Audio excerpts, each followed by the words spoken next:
Bismillahirrahmanirrahim.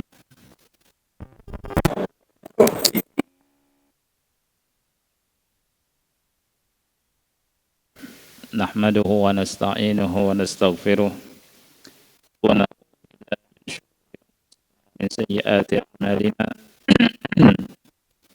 May yahdihillahu fala mudilla lahu wa may yudlil fala hadiya lahu.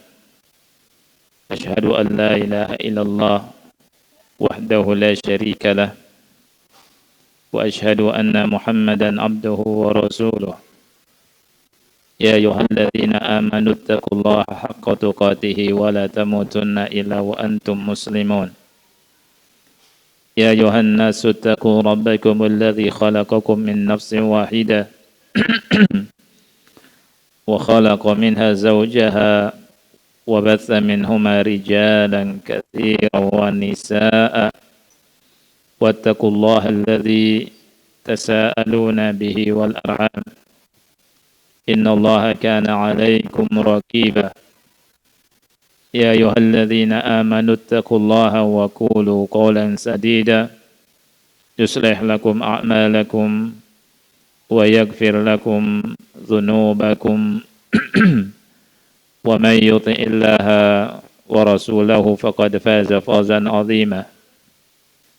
Amma ba'du, fa inna asdaqal hadithi kitabullah wa khairal hadi hadi Muhammadin sallallahu alaihi wa ala alihi wasallam wa syarrul umuri muhdatsatuha fa inna kulla muhdatsatin bid'ah wa kulla bid'atin dhalalah wa kulla dhalalatin finnar. Ahibati fillah, ikhwani wa akhwati fillah, rahimani wa rahimakumullah. Alhamdulillah, kita memuji Allah atas izin dan taufiknya kita menyelesaikan satu bab tentang haji tamattu', yakni bab yang ke-43. Dan kita minta kepada Allah Subhanahu wa taala agar Allah memberikan pahala kepada kita semua dan mengangkat derajat kita semua. Semoga Allah Subhanahu wa taala memberikan pahala dengan pahala yang besar. Kita teringat dengan perkataan Al-Hasan Al-Basri rahimahullah. Beliau pernah berkata, babun minal ilmi yata'allamuhu al-mar'u khairun lahu minad dunya wa ma fiha. Satu bab ilmu yang dipelajari oleh seseorang itu lebih baik daripada dunia beserta isinya. Jadi orang yang belajar agama, dia boleh berharap Allah Subhanahu wa taala memberikan pahala yang besar. Dan Allah akan angkat derajat orang yang berilmu. Kemudian orang yang berilmu dan mengetahui tentang tauhid yang benar, sunnah, tentang halal haram, dan seterusnya, berarti Allah inginkan kebaikan pada orang tersebut. Rasul kita sallallahu alaihi wasallam bersabda, man yuridillahu bihi khairan yufaqihu fid din. Barang siapa yang Allah inginkan kebaikan, maka Allah jadikan dia paham tentang dinnya. Ikhwah yang Allah muliakan, bab baru yang akan kita bahas adalah bab al-hadi. Bab al-hadi, bab tentang hewan hadyu. Jadi bacanya adalah dalnya disukun. Al-hadi, al-hadi. Nah, apa yang dimaksud dengan hewan hadyu? Hewan hadyu adalah mayudbahu fil harami taqarruban ila Allah Ta'ala wa ihsanan ilal fuqara. Hewan hadyu adalah hewan yang disembelih di tanah haram dalam rangka mendekatkan diri kepada Allah Subhanahu wa taala dan dalam rangka berbuat baik untuk fakir miskin. Jadi hewan hadyu itu punya dua tujuan. Tujuan yang pertama adalah mendekatkan diri kepada Allah Subhanahu wa taala, dan tujuan yang kedua memberikan kebaikan pada fakir miskin. Menyembelih hewan hanya untuk Allah, tidak boleh untuk selain Allah. Qul inna salati wa nusuki wa mahyaya wa mamati lillahi rabbil alamin. Tidak boleh melakukan penyembelihan kecuali untuk Allah. Apabila orang menyembelih hewan untuk selain Allah, untuk jin, untuk penghuni kubur, maka jatuh pada kesyirikan. Hewan hadyu dari kata hadiah. Al-hadyu dari kata hadiah. Ini yang dipersembahkan, yang diberikan karena tahabbub, tawaddud, karena senang, suka. Ya. Dan ini salah satu syariat agama Islam dicontohkan oleh Nabi Muhammad sallallahu alaihi wasallam, mempersembahkan, mengorbankan hewan itu untuk Allah Subhanahu wa taala. Dan hewan hadyu ini ada 3 jenis dari sisi hukumnya. Atau ada 3 jenis. Yang pertama, wajibun min ajli an-nusuk. Jadi menyembelih hewan, apakah onta atau sapi atau kambing, ya, di tanah haram itu ada 3 macam. Yang pertama, wajib karena nusuk. Wajib karena nusuk. Wajib karena nusuk seperti nusuk mut'ah atau kiran. Adapun haji ifrad tidak wajib menyembelih hewan hadyu. Yang wajib menyembelih hewan hadyu adalah orang yang menunaikan ibadah haji dengan haji apa? Kiran dan haji tamattu'. Ya, haji tamattu'. Haji ifrad tidak. Ini yang pertama. Jenis yang kedua, hewan yang disembelih di tanah haram disebabkan karena melakukan pelanggaran ketika menunaikan haji atau umrah.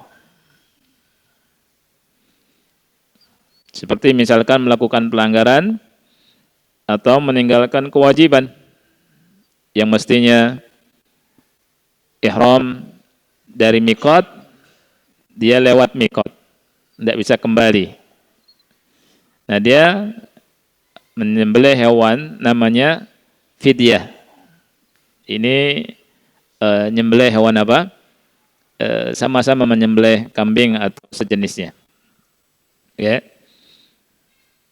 Yang ketiga, tatawwu'. Tatawwu' ini sunnah. Tatawwu' ini hukumnya apa? Sunnah. Dan inilah yang dimaksud dalam hadis ini. Ulama bilang wa huwa al-muradu huna. Dan ini yang dimaksud dalam hadis ini. Di hadis ini Aisyah radhiyallahu anha menuturkan, fataltu qalaida hadyin nabi sallallahu alaihi wasallam thumma ash'araha wa qalladaha aw qalladtuha thumma ba'atha biha ila al-bait wa aqama bil madinati fama haruma alaihi syai'un kana lahu hillan. Artinya Aisyah radhiyallahu an mengatakan, aku melingkarkan kalung penanda. Aku melingkarkan kalung penanda pada hewan hadyu Nabi sallallahu alaihi wa ala alihi wasallam. Thumma asy'araha wa qalladaha. Kemudian Rasul sallallahu alaihi wasallam melakukan isy'ar. Apa itu isy'ar? Isy'ar itu melukai hewannya di punuknya, menggores sedikit dengan pisau atau sejenisnya sebagai tanda sehingga keluar darah. Sebelah kanan apa sebelah kiri? Bisa sebelah kanan, bisa sebelah kiri. Ini namanya isy'ar. Ya, kata Aisyah, "Tsumma asy'araha." Kemudian Rasul melakukan isy'ar. Isy'ar ini menandai dengan menggores hewan hadyu tadi. Kenapa harus ditandai? Karena ketika hewan tersebut lepas, orang yang menemukannya tahu, oh ini hewan hadyu. Sehingga dia akan cari orangnya dan kembalikan. Itu maksudnya di isy'ar. Apalagi kalau jalannya dari kota Madinah, antum tahu sendiri kan? Dari kota Madinah menuju ke Mekah, ya bisa kemungkinan hewan-hewan itu lepas, ya ketika lagi istirahat, ketika tidak ya. Oleh karena itu ada syariat isy'ar. Di sini Rasulullah SAW mengatakan, Aisyah mengatakan asy'araha, asy'araha. Kalau Anda lihat terjemahannya itu mengumumkan, ya kan? Antum susah memahami arti isy'ar di sini. Ya. Jadi isy'ar itu tadi apa namanya, ikhwan? Menggores sedikit ya punuknya, punuk hewan sebagai tanda. Boleh sebelah kanannya, boleh sebelah kirinya. Dan ini dilakukan ke onta. Di onta ya kan, onta ada punuknya kan? Digores. Itu namanya isy'ar. Adapun kambing tidak harus. Karena kambing banyak bulunya, goresnya di mana? Ya kan? Cuma ditandai saja dengan tanda tali. Wa qalladaha. Rawi di sini mengatakan au qallatuha. Au qallatuha. Rawi ragu apakah Rasul yang melakukannya atau Aisyah radhiyallahu anha. Yani syak fi atau syak min ahadi arwah. Ini merupakan keraguan dari salah satu perawi. Dan ini merupakan kejujuran dari perawi. Tsumma ba'atsa biha ilal bait. Kemudian mengirimkannya ke Baitullahi Al-Haram. Wa aqama bil Madinah. Adapun Nabi sallallahu alaihi wasallam tetap tinggal di Madinah. Beliau mengirim saja, tapi beliau tinggal di Madinah dalam rangka beribadah kepada Allah Subhanahu wa taala, mengirimkan hewan hadyu. Fama haruma alaihi syai'un kana lahu hillan. Oleh karena itu, larangan-larangan yang berlaku pada beliau, yakni saat ihram, menjadi halal bagi beliau. Karena beliau tidak melakukan, cuma beliau mengirim. Ya. Hadis yang mulia ini mengandung beberapa pelajaran. Yang pertama, masyru'iyatu ba'si al-hadi ila Makkah wa in lam yusafir ma'ahu mursiluhu wala ahramatil fi tilka sanah. Disyariatkannya mengirim hewan hadyu ke Mekah walaupun orang yang mengirimnya tidak melakukan safar. Walaupun orang yang mengirimnya tidak melakukan safar dan tidak melakukan ihram di tahun tersebut. Wala ahrama fi tilka as-sanah. Seperti yang dilakukan oleh Nabi sallallahu alaihi wa ala alihi wasallam. Ya.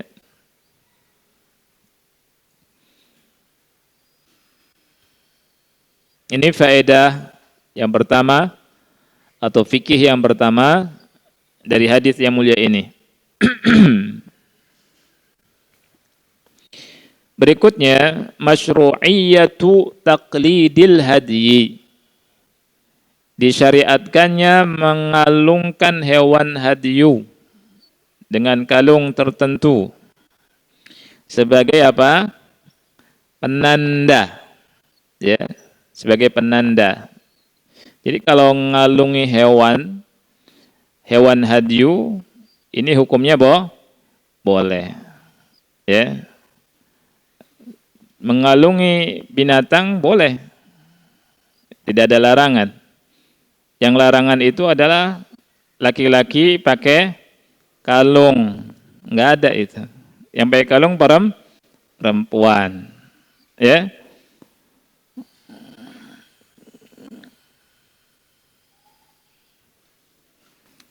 Taib, apa fungsi dari memakaikan kalung atau melakukan isyar?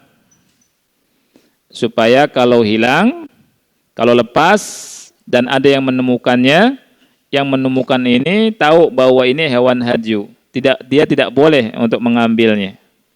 Karena ini diperuntukkan untuk Allah di tanah haram, disembelih di tanah haram dan dibagi untuk kaum fuqara.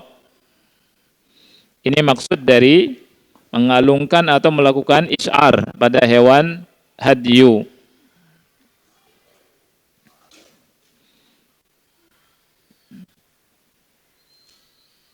Karena bisa jadi ketika lepas ada hewan-hewan yang lain yang sejenis campur. Ketika campur nggak bisa kita tahu mana nih yang buat hewan hadyu. Oleh karena itu, ketika seseorang berniat untuk mengirimkan hewan hadyu ke tanah suci, harus dilakukan isyar, tanda, sebagai penanda. Ya. Isyar itu dilakukan untuk siapa? Onta. Ya. Di sini disebutkan, disyariatkan yang melakukan isyar. Isyar hewan hadyu kalau hewannya itu punya punuk seperti onta atau sapi. Adapun kalau seseorang mengirimkan hewan kambing, tidak perlu melakukan isyar, ya. Kenapa? Ada alasannya. Alasannya yang pertama, karena isyar akan menyakitinya. Kambing lebih lemah daripada hewan yang lebih besar dari kambing. Yang disebutkan dalam syariat adalah onta dan sapi tadi. Adapun sapi dan onta ketika digores sedikit, nggak terasa. Ya. Adapun kambing pertama, kambing lebih lemah. Yang kedua, banyak rambutnya. Rambut apa bulu? Oh, bulu ya. Banyak bulunya. Kalau dilakukan isyar, nggak nampak juga. Kan cuma digores sedikit.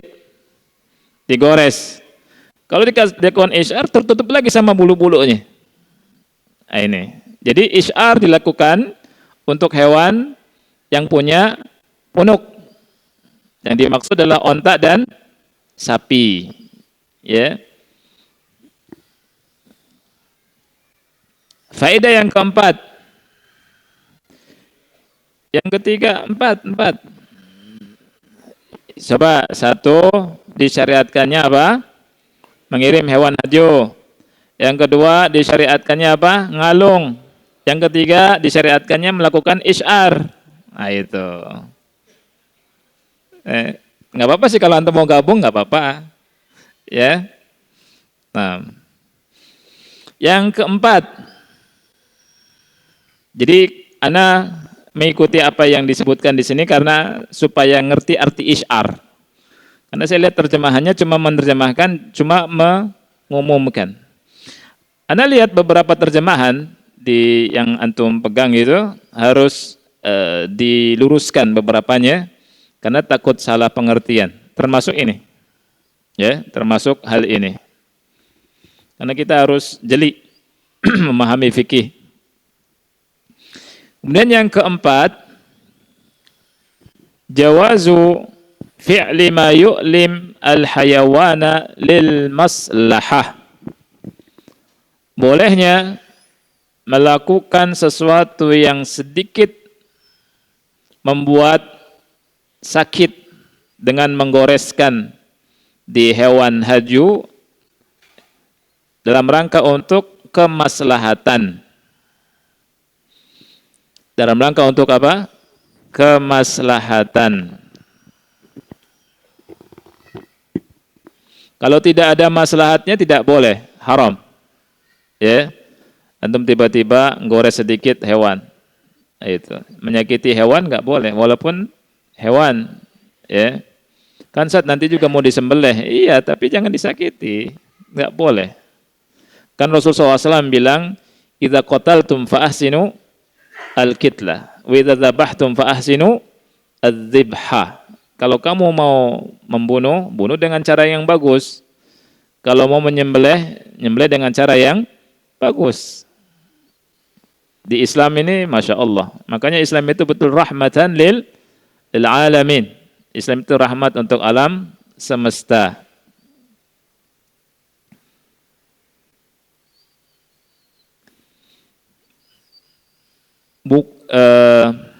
Menindik, ini apa namanya, membuat lubang ya untuk anak wanita, boleh atau tidak? Saya tanya ibu-ibu, boleh enggak ibu-ibu? Boleh, ya, boleh. Sebagian orang mengatakan enggak boleh, haram karena menyakiti. Ya ini enggak benar. Kan ada maslahat. Dan urufnya juga boleh wanita, ya, untuk pakai apa? Anting. Yang ke berapa? Kelima.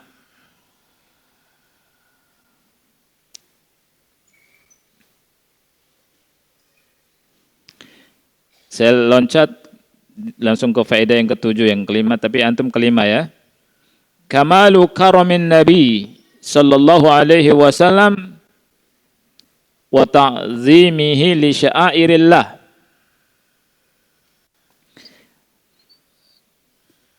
Kedermawanan Nabi yang sempurna. Kedermawanan Nabi yang sempurna. Dan pengagungan beliau yang sempurna terhadap syiar-syiar agama Allah.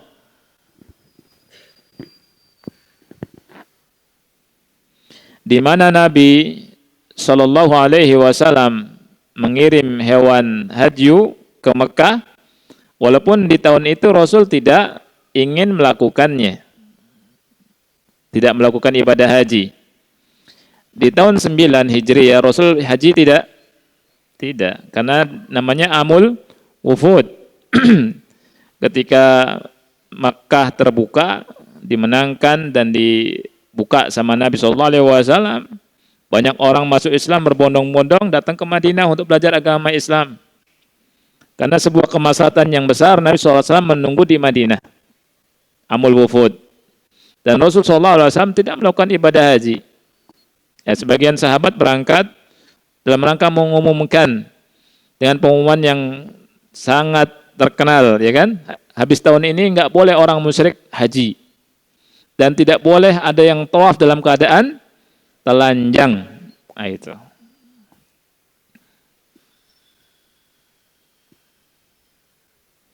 Berikutnya nomor 6 di antum ya.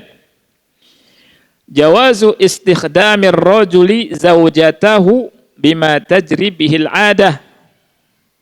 Bolehnya seorang suami meminta bantuan istrinya untuk melakukan urusan suaminya atau urusan rumah tangganya juga boleh, sesuai dengan adat istiadat. Sesuai dengan adat istiadat. Di sini Nabi Muhammad sallallahu alaihi wasallam meminta bantuan kepada siapa? Aisyah. Aisyah yang ngalungi hewan haji Rasulullah sallallahu alaihi wasallam. Nah, dari sini kita ambil pelajaran bahwa istri itu berkhidmah pada suami. Ya, itu boleh. Ya, sesuai dengan adat istiadat. Dan juga banyak ulama yang menjelaskan ini seperti Syekh Muhammad bin Shalih Al-Utsaimin rahimahullahu taala. Makanya tidak benar kalau seorang istri itu tidak mau membantu urusan suami di rumah tangganya. Ya, dengan alasan itu bukan urusan istri. Contohnya masak, contohnya nyuciin baju suami, contohnya nyetrika. Ya, sampai ada yang mengatakan kalau istri nyetrika, nyuciin baju suami, masakin, minta gajinya sama suami. Ini berlebihan.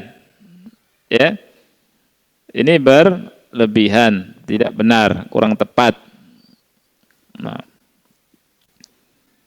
Berikutnya jawazut tawkil 'alal hadyi fi riayatihi wa dzabhihi wa tafriqihi. Bolehnya mewakilkan untuk urusan hewan hadyu, menjaganya, menyembelihnya, dalam menjaganya, menyembelihnya dan membagikan dagingnya. Jadi kalau antum nanti berhaji, kemudian ada yang menyembelihkan hewan hadyu antum, sah. Tidak harus antum langsung yang motong hewan hadyunya. Ya. Karena Nabi SAW melakukan itu. Rasulullah SAW mengirimkan hewan hadyu dan tidak langsung menyembelihnya sendiri. Bahkan ketika Rasulullah SAW sendiri pun berangkat untuk haji di tahun 10 Dzulhijjah dan beliau menyembelih 100 onta. Yang beliau sembelih langsung dengan tangan beliau sendiri 63 onta. Sisanya diberikan kepada Ali bin Abi Thalib radhiyallahu anhu. Jadi mewakilkan orang untuk menyembelih hewan hadyu dan membagi-bagikannya boleh. Sama seperti antum kalau berkorban, antum misalkan tidak punya kesempatan atau nggak ngerti cara menyembelih atau nggak tega. Banyak laki-laki nggak tega untuk nyembelih, kasih ke orang untuk nyembelih. Ya, tapi bagusnya laki-laki ketika berkorban nyembelih sendiri, disaksikan sama keluarga karena syiar agama Allah Subhanahu wa Ta'ala. Ya, saat nggak berani belajar supaya berani. Ada sebagian orang lihat darah aja udah pingsan. Ada yang nangis-nangis. Subhanallah. Ya. Hadis berikutnya, ikhwan yang Allah muliakan. An Aisyah radhiyallahu anha qalat ahda an-nabiy sallallahu alaihi wasallam marratan ghanaman. Dari Aisyah radhiyallahu anha, ia berkata, Nabi sallallahu alaihi wasallam menyembelih hewan hadyu atau mengirim hewan hadyu marratan sekali, ghanaman dengan ghanam. Jadi bukan menyembelih ya, mengirimkan hewan hadyu. Nah, hadis yang mulia ini, ikhwan yang Allah muliakan, memiliki beberapa pelajaran. Yang pertama, jawazu ihda al-ghanami wa irsaliha ila Makkah. Bolehnya mengirimkan kambing ke Mekah untuk dijadikan sebagai hewan hadyu, untuk disembelih di Mekah, ya. Dan ini hukumnya disepakati oleh ulama. Wa hadza bil ittifaq. Jadi semua ulama menyatakan kebolehannya.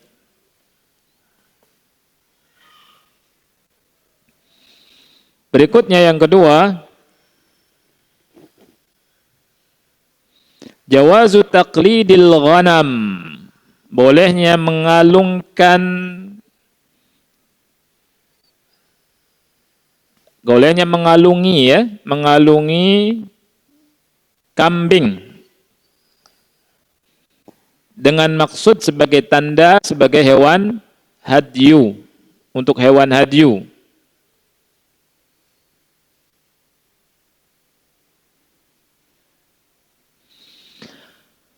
Jadi mengalungkan dengan kalung tertentu sebagai tanda ini hewan hadyu, ya, itu boleh. Adapun tadi isyar itu tadi menggores punuk hewan dan keluar darah sedikit. Untuk ghanam, untuk kambing, ini kata ulama tidak boleh. Bahkan ulama mengatakan fala yajuzu bil ijma'.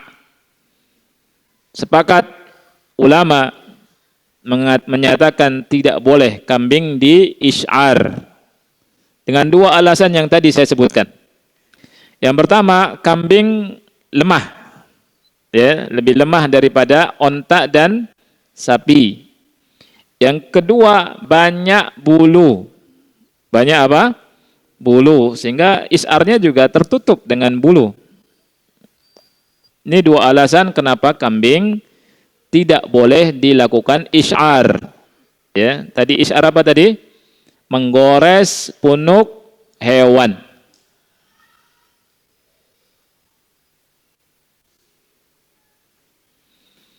Berikutnya,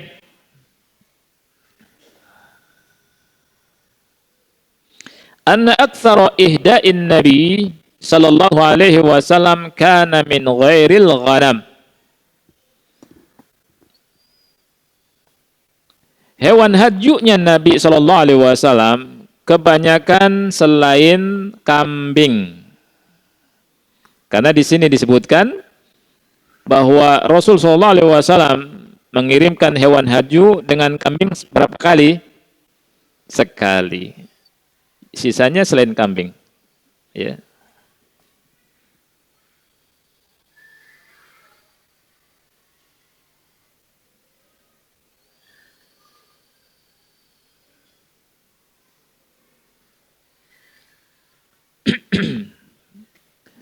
Faedah berikutnya,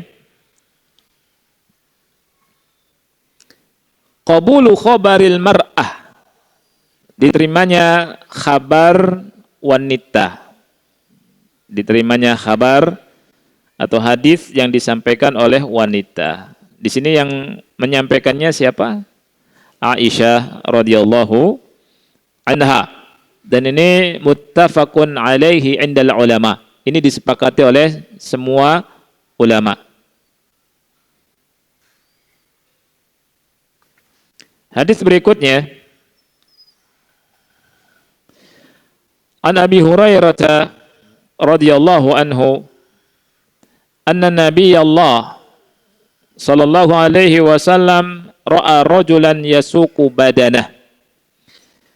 Dari Abu Hurairah radhiyallahu an, beliau menuturkan bahwa Nabi Allah sallallahu alaihi wasallam melihat seseorang yang sedang mengiring onta, badanah. Kenapa onta disebut badanah? Badanah dari kata badan. Badan itu bahasa Arab ternyata, akhi. Ya. Badan bahasa Arab. Kenapa? Karena kata ulama, kenapa disebut badanah? Karena badannya gede. Ya, karena apa? Badannya gede. Sumiyat bidzalika li'idhami badaniha. Dinamakan dengan badanah onta itu karena besar badannya. Ya. Baik. Rasul bilang sallallahu alaihi wasallam, irkabha, tunggangilah. Qala, kemudian ia berkata, innaha badanah, ia onta. Ya. Rasul bilang lagi, irkabha, naiklah, tunggangilah. Qala fara'aituhu rakibaha yusayirun nabi sallallahu alaihi wa alihi wasallam. Maka aku melihat, kata Abu Hurairah, orang tersebut menungganginya, berjalan bersama Nabi sallallahu alaihi wasallam.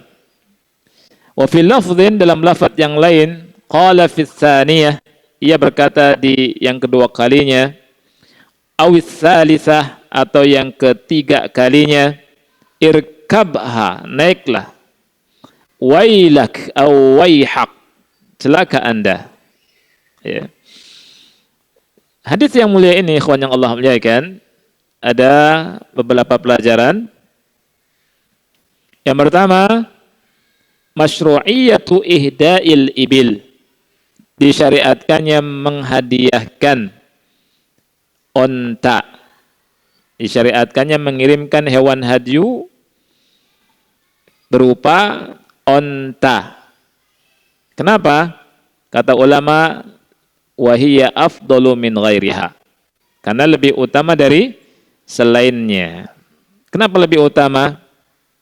Karena dagingnya lebih banyak dan lebih manfaat untuk orang-orang fakir. Dan itu sesuatu yang sangat ma'ruf. Antara onta dan kambing lebih utama onta. Dagingnya lebih banyak. Ya. Siapa yang belum pernah makan onta? Daging onta? Oh, belum. Mudah-mudahan Allah mudahkan antum umrah. Ya, coba ngicipin daging onta. Rasanya enak. Ya. Dan bikin hangat badan. Tapi yang kedua, jawazu rukubil hadi. Jawazu rukubil hadi. Bolehnya menunggangi hewan hadyu. Tapi hewan hadyu yang dimaksud, hewan hadyu yang bisa ditunggangi. Seperti apa? Onta. Kalau kambing, gila tuh naik kambing. Ya. Kalau onta besar, ma'ruf, ditunggangin, boleh, bisa. Ya. Dan Nabi SAW memerintahkan laki-laki tersebut untuk nungganginya. Irkabha, kata Rasul, naik. Kata dia, badanah ya Rasul. Karena di zaman jahiliyah, kalau mereka mempersembahkan binatang itu nggak bisa ditunggangi. Rasul SAW ingin menghilangkan keyakinan ini. Irkabha, naiklah. Boleh, irkabha, kata Rasul. Terus irkabha sampai 3 kali. Waihak, kata Rasul, celaka engkau. Ya, kenapa nggak mau naik? Naik. Nah, akhirnya dinaiki, kata Abu Hurairah radhiyallahu anhu.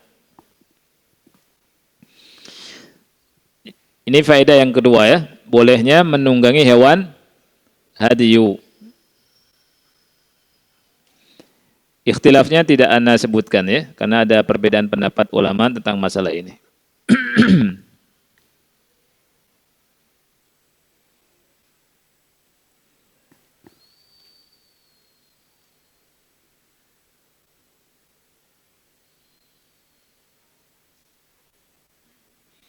Yang ketiga, masyru'iyatul akhdhi birrukhas. Disyariatkannya mengambil rukhsah. Disyariatkannya mengambil rukhsah. Disyariatkannya melakukan rukhsah. Apalagi kalau badannya capek. Islam itu Masya Allah. Wa ma arsalnaka illa rahmatan lil alamin. Dan tidaklah aku mengutus engkau melainkan agar apa? Agar engkau sebagai rahmat untuk alam semesta. Safar dari 4 menjadi 2. Mudah Islam. Dan ini salah satu kemudahan apa? Islam. Anda bahas waktu pekan yang lalu tentang kemudahan Islam, kan? Islam itu mudah. Ya, ini contoh kemudahannya. Jadi kalau capek, naik. Nah, itu. Antum kalau safar, ambil rukhsah. Dan Rasul menegaskan, innallaha yuhibbu an tu'ta rukhasuhu. Allah itu Azza wa Jal suka rukhsahnya diambil. Jadi kalau kita safar, antara kita melakukan sholat duhur 4 rakaat dengan 2 rakaat, mana yang lebih dicinta sama Allah? 2 rakaat. Walaupun antum mengatakan ana kuat, ya, tapi Allah Karim, Allah dermawan, dan Rasul bilang innallaha yuhibbu an tu'ta rukhasuhu. Sesungguhnya Allah cinta rukhsahnya diambil, dan nggak boleh kita memberatkan diri dalam urusan agama, nggak boleh akhi.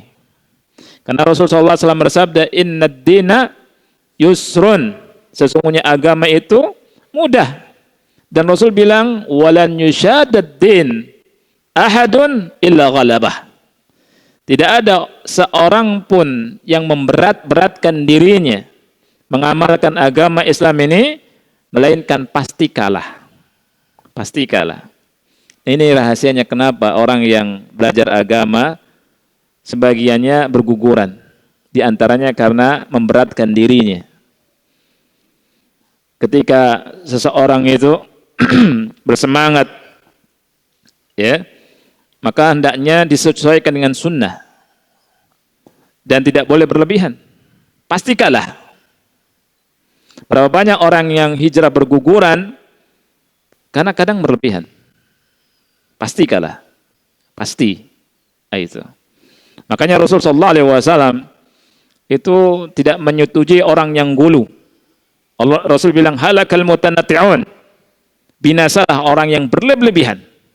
3 kali Rasul bilang halakal mutanatti'un, halakal mutanatti'un. Dan Rasul bilang iyyakum wal ghulu. Jangan sampai apa? Gulu. Nah, ketika berhadapan tentang masalah ini, ada 2 jenis atau ada 3 pandangan, ya. Ada yang gulu, ya. Ada yang ifrat, meremehkan. Yang gulu tadi berlebihan. Ada 3 di masa Rasul sudah ada. Di masa sekarang ada juga. Orang maunya gulu, berlebihan. Sunnah itu Masya Allah akhi, sunnah itu sesuai dengan fitrah. Makanya ketika 3 sahabat Rasul kita SAW datang ke rumah-rumah istri Nabi SAW, bertanya tentang ibadah Nabi SAW, falamma ukhbiru, ketika mereka dikhabarkan dalam hadis Anas, hadis Bukhari, ka'annahum taqalluha, 3 orang itu menyangka ibadah Nabi itu sedikit. Ini salahnya di sini. Ketika ada yang menyatakan atau menyangka ibadah Nabi sedikit, dia sudah keliru. Karena Nabi SAW Allah utus sesuai dengan tabiat manusia, rahmatan lil alamin. Makanya mereka bilang salah satunya, aina nahnu minan Nabi SAW? Di mana kedudukan kita dari Nabi SAW? Dosanya sudah diampuni, yang lalu dan yang akan datang. Salah satunya bilang saya akan sholat malam terus, tidak akan tidur. Yang satunya bilang saya puasa terus, tidak akan berbuka. Yang satunya bilang saya akan menjauhi wanita, tidak menikah. Rasul SAW ketika mendengar, Rasul SAW mengatakan antumul ladzina qultum kadza wa kadza. Kalian kayak mengatakan demikian dan demikian. Kata Rasul, demi Allah, aku lebih takut kepada Allah dan lebih bertakwa kepada Allah daripada kalian. Tapi aku sholat malam, aku tidur. Aku puasa, aku buka. Aku menikahi wanita. Faman raghiba an sunnati falaysa minni. Ini yang gulu. Walan yushadad din ahadun illa ghalabah, kata Rasul. Tidak ada orang yang berlebihan, memaksakan diri dalam agama, pasti kalah. Pasti kalah. Futur, tepat. Dan kebalikannya, ahabbul a'mali ilallahi adwamuha wa in qalla. Amalan yang paling dicinta sama Allah yang dawam, walaupun sedikit. Makanya jangan aneh ikhwan fillah. 2 tahun orang ngaji, ada sebagian wanita nih ngaji ini, seharinya itu kayak makan pil. Ya. Pagi, siang, sore, bahkan malam dikejar. Istrinya, suaminya ditinggal.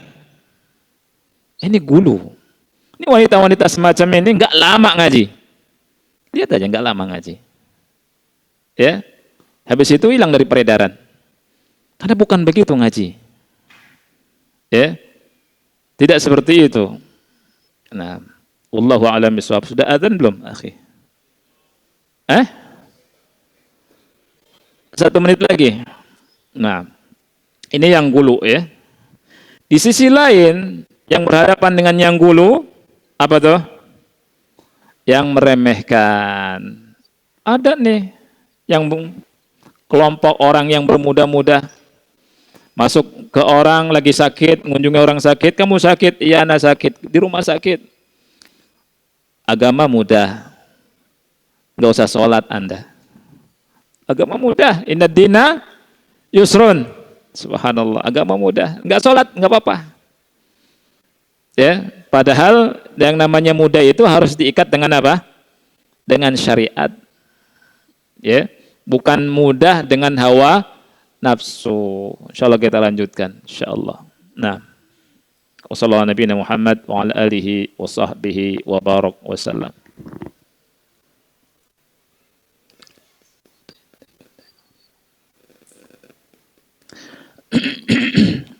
Alhamdulillah wassalatu wassalamu ala Rasulillah wa ala alihi wa ashabihi wa man wala wala haula wala quwwata illa billahi amma ba'd. Jadi yang ketiga, faedah dari hadis ini disyariatkannya mengambil apa? Rukhsah, keringanan yang Allah berikan. Apalagi kalau badan lagi lelah, capek, ya. Yang keempat,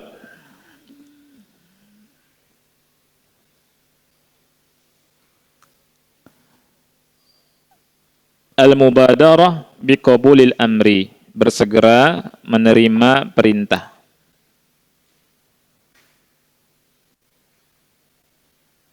Bersegera menerima perintah.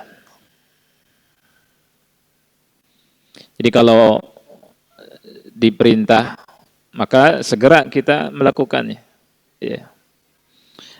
Ketika tidak nurut, yang dilakukan sama Nabi, lakukan lagi, irkabha 2 kali. Dalam lafaz yang lain, irkabha sampai berapa kali? 3 kali. Nah, jadi kalau orang yang diperintah itu tidak mau, kita suruh lagi. Seperti yang dilakukan oleh Rasulullah sallallahu alaihi wa alihi wasallam. Ini pelajaran ya buat istri juga, kalau misalkan disuruh sama suami, hendaknya apa? Segera tolong buatkan misalkan teh ya atau kopi. Segera lakukan. Nah, jangan ditunda-tunda. Nah, berikutnya anal kabir al-qudwah idza ra'a syai'an fihi maslahah tata'allaqu bi ahadi atba'ihi annahu yanbaghi an ya'murahu biha. Orang besar yang dijadikan panutan kalau melihat sesuatu maslahat untuk pengikutnya, maka hendaknya dia memerintahkan pengikutnya untuk melakukannya. Seperti yang dilakukan oleh Nabi Muhammad sallallahu alaihi wa alihi wasallam. Ya.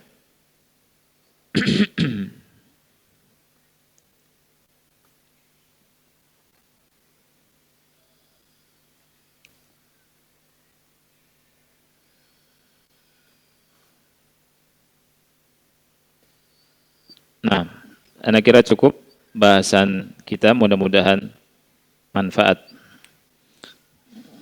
Ada pertanyaan ya?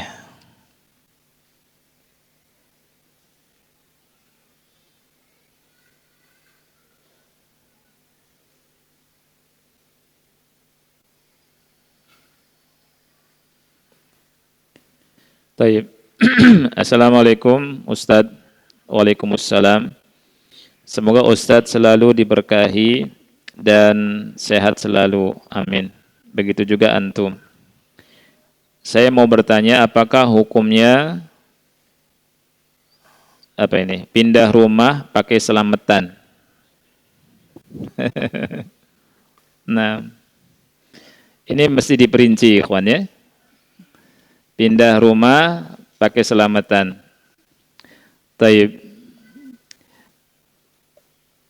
Selamatan yang dimaksud harus diperinci. Ya, keselamatan itu kalau kita lihat dari apa yang dilakukan oleh saudara kita kaum muslimin, itu maknanya syukuran. Nah, kalau syukuran, ya, maka dilihat. Kalau misalkan selamatan yang dimaksud adalah walimah, kan ada orang walimah, dibilang juga selamatan sama orang kita kan? Walimah nikah disyariatkan tidak? Disyariatkan. Walimah nikah disyariatkan. Dinamakan selamatan. Kemudian ada sunatan. Ya, kita bikin selamatan buat sunatan ya. Maksudnya tasyakuran, boleh tidak? Boleh.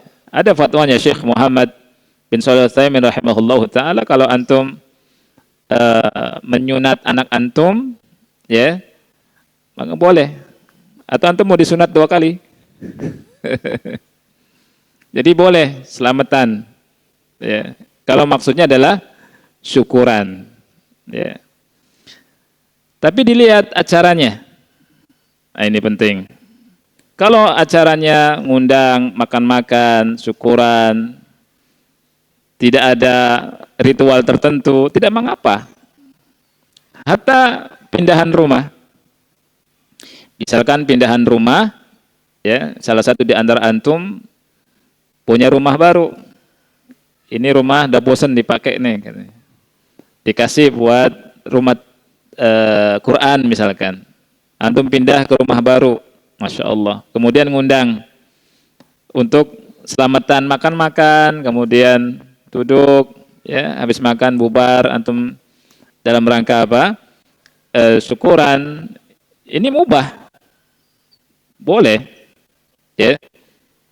Itu arti daripada selamatan yang dipahami. Tapi kalau misalkan acaranya antum harus membaca surat tertentu, ya, selamatan yasinan ya, misalnya gitu. Harus yasinan. Terus apalagi? Tahlilan. Itu enggak ada sunnahnya. Itu bisa bid'ah, ya. Dilihat, ya, dalam rangka apa? Bagaimana acaranya? Tidak langsung kita bid'ah semuanya, enggak. Ya. Kalau misalkan antum undang untuk keselamatan, makan-makan biasa, minta terus berdoa secara umum, boleh saja. Boleh, ya. Wallahu a'lam bishawab. Saya jualan bakso, alhamdulillah. Mudah-mudahan Allah berkahi antum ya. Waktu membuat bakso saya campur kepala dan leher ayam dalam menggiling. Bagaimana hukumnya? Sedangkan tulang itu makanan jin atau setan. Masih terasa tulang. Subhanallah. Ini perlu dijawab. Ada syubhat nih. Ya. Sembelih, ya, sembelihnya syar'i, sudah kan? Sembelih syar'i kan dipotong ininya ya. Kalau sudah disembelih dengan cara syar'i, antum mau giling kepalanya dengan lehernya nggak masalah, nggak apa-apa, ya. Atau antum makan kepalanya nggak apa-apa juga. Lehernya sekalian. Kadang kan enak kan, kepalanya ada otaknya itu kan. Ya. Nah, itu. Adapun tulang itu makanannya jin, betul ada hadisnya. Tapi tidak bermakna haram kita makan tulang. Ya. Karena ada sebagian orang, ya, mengatakan tulang itu haram dengan alasan makanannya jin. Tulang yang mana dulu? Kalau tulang ayam boleh, tulang bebek boleh, bahkan renyah enak kan. Tapi kalau tulang babi, nggak boleh. Tulang anjing nggak boleh. Tulang hewan yang haram dimakan semuanya nggak boleh. Ya. Tapi kalau tulang hewan yang dimakan boleh. Bahkan sebagian tulang enak, akhi. Tulang ayam. Ustaz, makanannya jin. Tapi antum mengharamkan dari mana? Butuh dalil. Betul, jin itu makan tulang kalau mereka baca itu ada dagingnya lagi. Ya. Dan berarti yang dimakan juga dagingnya juga. Iya kan? Anda pernah dengar ceramah sebagian dai tulang haram dimakan. Alasannya makannya jin. Ini waktu zamannya Ustaz Yazid rahimahullah masih hidup, ketawa Ustaz Yazid. Ini enggak benar. Ya. Ya, jadi tulang betul dalam sebuah hadis itu makanannya jin, tapi enggak haram. Tulang mana dulu? Ya, antum pernah makan tulang enggak? Pernah kan? Pernah makan teri. Ada tulangnya enggak? Oh, enggak ada. Karena yang kecil itu tulangnya kecil-kecil. Ya, tulang juga kan? Boleh. Iya. Ada sebagian ikhwan, masya Allah saking senangnya sama ayam, digorengnya juga, masya Allah gurih. Tulangnya dimakan, akhi. Depan anak Zat, enak Zat. Ya, gurih enggak? Gurih. Halal nggak Zat? Halal, fadal, makan. Ada yang suka, masya Allah. Ya. Jadi nggak boleh kita mengharamkan sesuatu yang halal, nggak boleh. Tadi kecuali kalau tulang dari binatang yang haram dimakan. Kalau urusan itu makanannya jin, lain urusan itu, akhi. Bukan urusan, lain urusan, maksudnya lain masalah. Masalahnya lain, berbeda masalahnya. Ya. Jadi ini harus dipahami benar. Ada lagi yang fatwa, kalau kita di masjid sudah qomat subuh nih, subuh, maka wanita-wanita di rumah itu nggak boleh sholat sunnah lagi. Ada juga yang seperti itu juga. Ini keliru juga, nggak benar. Nggak ada hubungannya wanita dengan di masjid. Ya, wanita walaupun qomat masih bisa sholat sunnah dan seterusnya. Ya, makanya kita harus belajar fikih. Kita belajar dari ulama. Nggak boleh ngarang-ngarang kita dalam beragama. Ya. Wallahu a'lam bishawab. Mudah-mudahan manfaat. Semoga Allah Subhanahu wa taala memberikan kepada kita semua ilmu yang manfaat dan Allah panjangkan umur kita dalam taat. Kita akhiri subhanakallahumma bihamdika asyhadu an la ilaha illa anta astaghfiruka wa atubu ilaik. Wassalamualaikum warahmatullahi wabarakatuh.